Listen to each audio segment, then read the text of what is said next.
You ask Tiger to solve. This deals with linear equations with one unknown. The final result is n equals -6.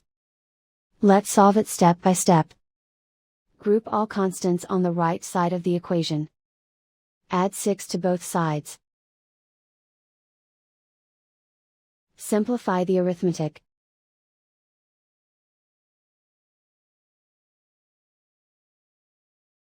Isolate the n.